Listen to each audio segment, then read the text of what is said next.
Oi, gente, tudo bem? Bom dia, bom dia. Vamos lá, vou esperar a galera entrar aí. Bom dia, meu povo. Entrando atrasado hoje, tive um problema na minha internet aqui. Bom dia, gente, bom dia, Rebeca, Felipe, Conceição, Iraídes.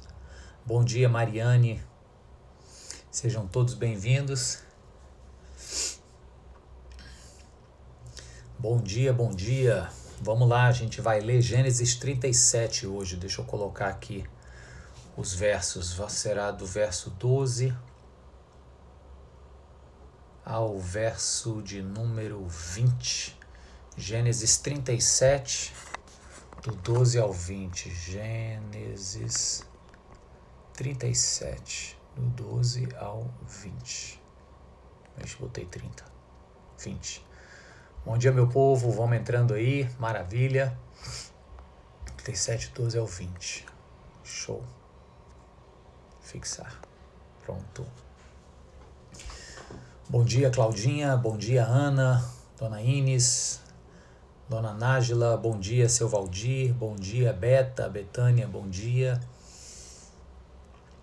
Estamos com o nosso texto aí. Hoje entrei super atrasado. Tive um problema na eletricidade aqui do apartamento. O eletricista estava vendo ali para mim. Acabou que derrubou a internet. Estou usando aqui o 4G. Mas eu acho que vai dar certo. Quer dizer, tá dando, né? Eduardo e Mariana. Bom dia. Bom dia, Laís. Vamos lá, vamos começar então. Eu vou ler o texto de Gênesis, capítulo 37, como está aí, versos do 12 ao 20. Lembrando que a gente começou a falar sobre a história de José do Egito, ok? Vamos lá, começa assim o nosso texto. Os irmãos de José tinham ido cuidar dos rebanhos do pai, perto de Siquém. E Israel, o pai, disse a José: Como você sabe, seus irmãos estão apacentando os rebanhos perto de Siquém. Quero que você vá até lá. Sim, senhor, respondeu ele. Disse-lhe o pai: Vá ver se está tudo bem com seus irmãos e com os rebanhos, e traga-me notícias. Jacó o enviou quando estava no vale de Hebrom. Mas José se perdeu quando se aproximava de Siquém. Um homem o encontrou vagueando pelos campos e lhe perguntou: O que é que você está procurando? Ele respondeu: Procuro os meus irmãos. Pode me dizer onde eles estão apacentando os rebanhos? Respondeu o homem: Eles já partiram daqui. Eu os ouvi dizer o seguinte: Vamos para Dotã, uma outra região.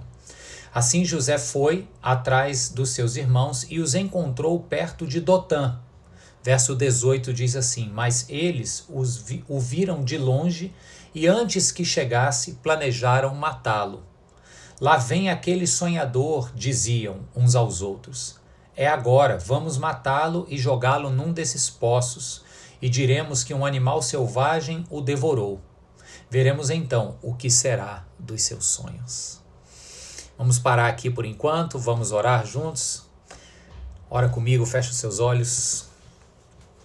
Senhor, meu Deus, colocamos essa nossa segunda-feira diante do Senhor, pedimos que a Tua presença agora aquiete os nossos corações, nossas mentes, nos dê clareza, discernimento, entendimento sobre a Tua palavra, Pai. Fala aos nossos corações, Deus, em nome de Jesus. Amém. Amém, gente. Quem vem entrando aí, sejam bem-vindos.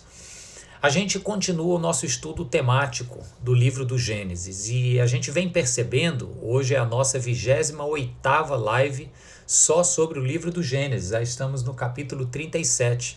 A gente vem percebendo que os temas do livro do Gênesis estão sempre muito atrelados aos personagens. Então a gente viu Adão e Eva, Caim, Abel, Noé, os descendentes de Noé, os habitantes da cidade de Sodoma e Gomorra, da planície de Sinear, onde quiseram levantar a Torre de Babel. Depois a gente começou a ver os patriarcas, Abraão, Isaac, Jacó, que mudou o nome para Israel, as mulheres, Lia, Raquel, e agora José, o irmão mais novo do patriarca Israel, também conhecido como Jacó. E como José é uma das histórias mais conhecidas do Antigo Testamento, de longe uma das histórias mais queridas, lindíssima narrativa sobre redenção, sobre perdão, sobre injustiças que se transformam numa provisão divina belíssima, né? A história de José é o maior exemplo que a gente tem daquele ditado popular, aquela afirmação popular que diz assim: o mundo dá voltas, né? A história de José figura bem isso. Então aqui estamos nós olhando para o início dessa história, onde os irmãos ainda estão intentando mal contra ele. O José, ele tinha também uma atitude pouco sábia. Se você se recorda, ele tinha sonhos onde nos seus sonhos ele se via numa posição superior de liderança e autoridade sobre os seus irmãos. Isso era grave na sociedade da época, porque havia, se ele era o 12º irmão, havia pelo menos 11 outras chances antes dele de exercerem autoridade sobre a família. E o José era o último da fila. Só que veja como Deus vem fazendo a obra na família de Abraão. Veja só, Deus chama um homem que veio de um povo que ninguém conhecia, né? Dentre os caldeus, Deus chamou Abraão. Aí ele tem 2 filhos, o mais velho teria direito de primogenitura, Deus escolhe o mais novo, o Isaac. O Isaac tem 2 filhos, Jacó e Esaú. O mais velho, o Esaú, teria o direito de primogenitura, Deus escolhe o mais novo. E aqui Jacó tem 12 filhos e Deus escolhe quem para ser o redentor da família inteira? O mais novo, José. Então a gente já percebe uma primeira grande lição aí, que é como Deus, ele não requer, ele não necessita das tradições humanas, das estratégias humanas ou das expectativas humanas para cumprir os seus propósitos. Quais eram as expectativas humanas? É que o mais velho, o mais forte, o primogênito, né, detivesse esse poder de continuidade, de execução dos propósitos de Deus. Na verdade, Deus diz, não, os propósitos são meus, então eu não preciso de força humana, eu não preciso que o mais velho, porque vocês o julgam ser o detentor da primogenitura, eu não preciso que ele prove isso cumprindo os meus propósitos. Você vê que Deus pega mulheres que não tinham condições de ter filho, assim foi Sara, assim foi Rebeca, assim foi Lia, assim foi Raquel, e você vê que eram mulheres estéreis, e delas Deus tirou os patriarcas, cabeça e formadores das tribos de Israel. Então é um Deus que, eu vou usar uma expressão aqui, que desrespeita as expectativas e projeções humanas, não que ele faça isso por mal, mas apenas por amor a nós, para nos mostrar e nos lembrar que ele não precisa da nossa intervenção. A gente participa dos propósitos dele por pura graça, mas precisar mesmo ele não precisa. Ele poderia cumprir os propósitos sem mim e sem você.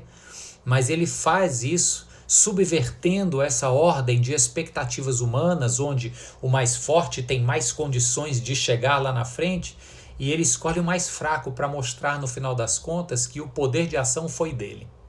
Eu me recordo de uma época, ainda explorando essa nossa primeira lição aqui, em que eu pensei a respeito de 2 pessoas que exerciam um poder na mídia de influência muito grande. Uma delas já morreu, a outra delas existe ainda. Eu pensei assim, rapaz, o Michael Jackson, se o Michael Jackson de repente gravasse um disco gospel e se dissesse convertido, começasse a pregar o evangelho, que tremendo que seria pelo poder de influência dele. Aí uma outra pessoa mais próxima de nós que vive até hoje foi o Silvio Santos. Eu pensei, rapaz, se o Silvio Santos de repente começasse a pregar o evangelho, o cara é um comunicador sem igual, seria uma bênção. E estudando a Bíblia e vendo essa forma em que Deus subverte essas nossas maquinações humanas que esperam que o mais forte, o mais poderoso conquiste mais e vá mais longe, Deus subverte isso. E é como se Deus estivesse dizendo para nós aqui hoje, olha, eu não preciso de nenhum Michael Jackson, de nenhum Silvio Santos, eu posso pegar o seu Zezinho, ignorante, semi-analfabeto ali, e usar ele para cumprir os meus propósitos. É isso que ele está mostrando aqui com a gente. Os outros irmãos de José se moíam de inveja porque José já comunicava os sonhos que Deus lhe dera e a interpretação destes, dizendo o seguinte: olha, aos olhos humanos vocês teriam condições de serem os que vão levar a tradição da nossa família e manter esta tradição viva e reproduzir o povo de Israel pela terra, mas Deus escolheu a mim para ser líder sobre vocês e fazer com que vocês permaneçam. É isso que vai acontecer na história de José. Então, primeiro ponto para a gente hoje são apenas dois. É esse que eu estou falando e mais outro. Primeiro ponto é esse. Não confie na força humana. Faça sempre o seu melhor, mas saiba que é o Senhor quem vai dar a consecutividade dos seus projetos. É o Senhor quem vai executá-los. É o Senhor quem vai usar você, a mim, nas nossas limitações. Quando a gente olha para fora e diz o seguinte: se aquele fulano, aquela fulana, o pastor da igreja é quem vai conseguir levar o evangelho adiante. Não, sou eu e é você. É o pequeno, é o fraco, é aquele que se admite incapaz, que Deus diz: pronto, agora você está pronto para eu te usar. Porque enquanto você estava se achando capaz, fortão, sabichão, se você realizasse algo, seria pela sua própria força e intermédio. Mas a partir do momento em que você se vê incapaz e dependente de mim, aí Deus realiza, porque aí ele vai dizer: fui eu quem fiz e você foi meu instrumento fiel. Amém, gente? Louvado seja Deus. Tá aí, ele usa o tolo para confundir os fortes, né? Ele usa os fracos para confundir os fortes, usa o tolo para confundir os sábios. Louvado seja Deus. Gente, o próximo verso que eu quero colocar, e é uma outra lição, né, bem diferente dessa primeira, mas igualmente profunda, é algo que eu já até falei uma vez, mas vale a pena a gente repetir, porque é algo muito profundo que tem a ver com a nossa relação com as pessoas no mundo que a gente vive. Está aqui no verso 18, quando José vem se aproximando. Olha que forte isso aqui. José vem se aproximando, os irmãos já não aguentavam mais de inveja. Enquanto eles pastoreavam o rebanho e o José estava fora, eu posso até imaginar aqui o papo dos irmãos. Um olhava para o outro, o Rubem chegava para o Judá e dizia o seguinte: cara, aquele nosso irmão mais novo, o bicho está sem noção. Tu viu aquele sonho que ele contou para o papai ontem, contou para a gente de que ele ia reinar sobre nós? Aí um outro chegava e dizia, o Azer chegava e dizia para o Zebulon, dizia: rapaz, José tá brincando com fogo, não é possível um negócio desse. E aquele papo remoendo, aquela raiva, aquela inveja, aquela suspeição. E aí o José vem lá de longe e eles param e dizem: olha ali, quem é que está vindo ali? Verso 18 diz: mas eles o viram de longe. Olha ali quem é que está se aproximando. Olha ali o doidinho, é aquele que sonha, é aquele que diz que vai liderar sobre nós. E aí o verso 18 diz assim, é sobre ele que eu quero falar. Mas eles o viram de longe e antes que chegasse, ou seja, enquanto ainda estava ao longe, planejaram matá-lo. O significado desse verbo aqui tem duas camadas de compreensão. A primeira camada, mais superficial, é a mais lógica, é exatamente o que o texto está dizendo. É o que eu interpretei aqui agora para você.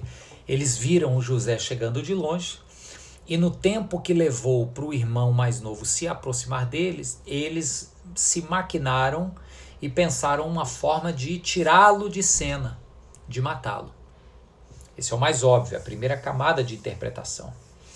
Agora tem uma segunda camada, e é sobre ela que a gente vai falar, que é um pouco mais profunda, que lê esse verso 18 dizendo assim: eles o viram de longe e antes que chegasse planejaram matá-lo. É quando a gente entende que os irmãos planejaram matá-lo exatamente porque o estavam vendo de longe. Olhar alguém de longe e não ter com esse alguém proximidade leva a pessoa ao absurdo de não querer resolver as pendências e de querer, ao invés, eliminar essa pessoa de sua vida. É o oposto da proximidade que gera empatia e relacionamento. É o distanciamento que gera indiferença e aumenta o ódio. Sempre que temos uma questão com alguém, algo mal resolvido, a nossa inclinação carnal primeira é tentar buscar um distanciamento. Sabe aquela história de dizer o seguinte, não, fulano tá ali, aqui a minha relação com ele é o seguinte, é ele lá e eu aqui. O que é isso? É distanciamento. Quando a gente tem algo mal resolvido, o lugar confortável na relação é o lugar distante. Só que esse verso 18 diz que enquanto eles o viram no lugar distante, o coração deles, que era família, que era irmãos, chegou ao ponto de maquinar o homicídio. E o distanciamento faz isso, porque o oposto da proximidade, né, esse distanciamento, ele rouba de nós a capacidade de termos empatia. A proximidade gera simpatia. A proximidade faz a gente querer conhecer aquilo pelo que o outro passa. É mais ou menos assim, ó, a gente enquanto está olhando de longe, tem só o abuso, tem só a lembrança da ofensa e fica insistindo no ele lá e no eu aqui. Mas quando a gente dá um salto de qualidade de vida e caminha com um Deus que é um Deus de reconciliação, e a gente amadurece dessa postura birrenta que diz ele lá e eu aqui, e a gente tenta se aproximar, a proximidade pavimenta o caminho da empatia. E a empatia é a capacidade que desenvolvemos de sentir um pouco o que o outro sente. Então, às vezes é o seguinte, você tem um azedo, um abuso, uma antipatia por alguém que você teve algum tipo de ranhura e você prefere que fique ao longe. Aí você se aproxima. No que você se aproxima, você começa a saber como é a vida da pessoa. Você começa a ter notícias de que, na verdade, aquela pessoa, sei lá, deixa eu explorar aqui uma situação, foi rejeitada pelos pais, ou aquela pessoa, pelo jeito chato dela, é uma pessoa sozinha, ninguém aguenta. E aí você começa a entender por que é que ela tem umas reações tão nojentas às vezes, por que é que ela fala tanta besteira, por que que ela própria cavou o buraco no qual ela está lá dentro. Você começa a entender isso. O nome desse processo de entender a posição do outro é empatia. E a empatia só nos é possível a partir da proximidade. Quem a gente mantém ao longe não dá para ter empatia, dá para ter no máximo antipatia. Os irmãos de José o viram ao longe, e mesmo sendo irmãos, porque estavam distantes, quiseram matá-lo. Essa é uma palavra para você que tem antipatias, para você que tem abrigado no teu coração algum tipo de rancor e que tem feito com que você prefira ele lá e eu aqui, ela lá e eu aqui, que você prefira o distanciamento. E fica uma mensagem para você e um grande desafio para começar essa semana. O distanciamento é prejudicial não apenas para a relação, mas para o seu próprio coração. Manter-se distante daqueles com quem temos problemas só tende a aumentar a antipatia e a evoluir este sentimento até o ponto de chegar a um homicídio. É pesado isso, mas entenda, quando eu falo homicídio, você sabe que se trata de um homicídio relacional existencial. Arrancar, tolher, acabar com a presença daquela pessoa na minha vida. Eu sei, é muito difícil a gente falar sobre isso e levar isso a sério em consequências práticas, cotidianas, é muito difícil. As pessoas que nos magoaram, a gente tende a se revestir de um mecanismo de defesa que é mantê-las longe para proteger o nosso próprio coração sofrido e não deixar que a mágoa nos alcance novamente. É verdade. E às vezes leva tempo. Então, eu encorajo você a fazer uma oração que eu faço. Uma oração que diz, Senhor, eu preciso de tempo para curar essa ferida, eu preciso de tempo para amadurecer essa relação que hoje ainda está permeada de antipatias, onde eu prefiro a distância do que a proximidade.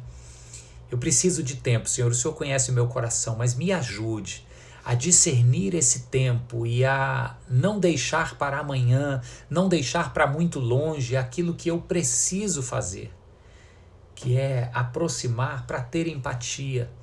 Não é aproximar para voltar a conviver e correr o risco de se magoar de novo. Não é isso. Não é para você voltar a ter uma sociedade.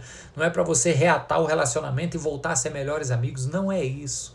Mas é uma proximidade sentimental, onde você tenta entender um pouco a dor do outro e a realidade do outro. O distanciamento gera morte. A proximidade produz empatia. E a empatia é o caminho da restauração. Ah, mas o fulano não merece. Você não está fazendo isso só pelo fulano, você está fazendo isso para si próprio também. Porque um coração que se acostuma ao distanciamento é um coração que se acostuma a muitos homicídios, sai matando gente da sua própria vida. Agora, um coração que se coloca humildemente diante de Deus e diz: Senhor, o tempo precisa me ajudar a curar essa ferida aqui, mas enquanto esse tempo acontece, me ajuda a ter proximidade para que eu desenvolva essa empatia. É um coração cheio desta empatia que entende a dor do outro e que começa a liberar perdão, que começa a buscar a restauração, e é um coração mais feliz. Essa é a mensagem para nós agora. Quem é você nessa história? Os irmãos de José, como a gente conhece e ainda vai ouvir muito aqui, abrigaram esse rancor e esse azedume que via seu irmão sempre à distância por quase 25 anos. E quando lá no futuro se encontram com José, a relação ainda é permeada de medo, porque agora o José tem proximidade deles, o José se aproximou por força do destino, está lá a cara deles, e eles olham para o outro e dizem: será que é agora que ele vai vingar a gente o mal que nós o fizemos? José, por outro lado, assim que os vê e que se revela, corre para abraçá-los e beijá-los e chorar juntos. É um coração que não admite o distanciamento, mas que quer a proximidade, e com a proximidade desenvolve empatia. Quem é você nessa história?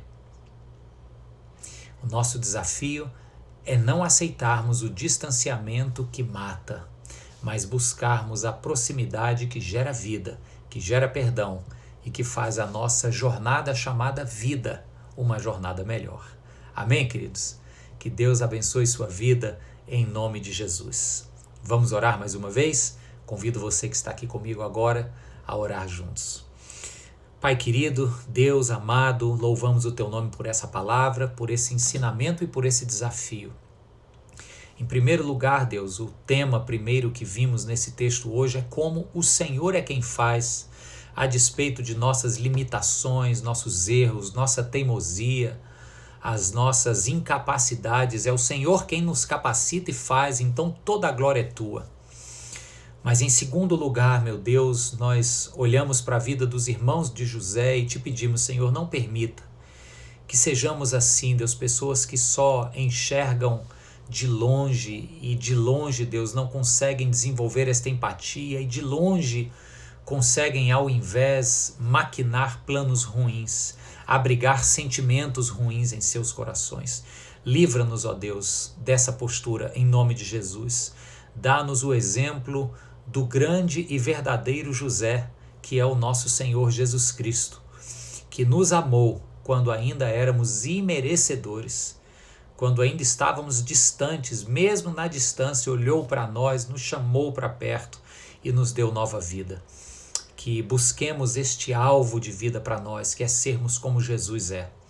Que assim o Senhor nos dê uma boa semana, nos trazendo da tua proteção, nos trazendo cura, Senhor. Quero orar especificamente pela vida do Marcelo, pai do Rodrigo, que o Senhor traga cura sobre a vida dele hoje, Deus, em nome de Jesus, Pai. Nós te pedimos assim e já te agradecemos. Amém. Amém. A live vai ficar disponível, sim, ela fica aqui no IGTV, como ela fica também no YouTube da igreja, IP Nova Jerusalém. Tô vendo aqui a Maísa, obrigado pelo bolinho de banana, Maísa, foi sucesso ontem. Lorena, Fabiana, Raul, quem mais? Manu, Brena, Raimundinho, não sei se o Raimundinho tá aí ainda, se tiver um abraço. Juliana Maia, Fátima, que legal, a Fátima Blane, amiga de infância da minha esposa, se ela tiver aí ainda, um beijo. Shirley, grande Gustavo, Maravilha, gente. Lu tá aí, Dona Anitta, Carol. Muito bom ver todos vocês, todas vocês. Que Deus os abençoe e lhes dê uma... Opa, voltei. Uma excelente segunda-feira. Tchau, tchau.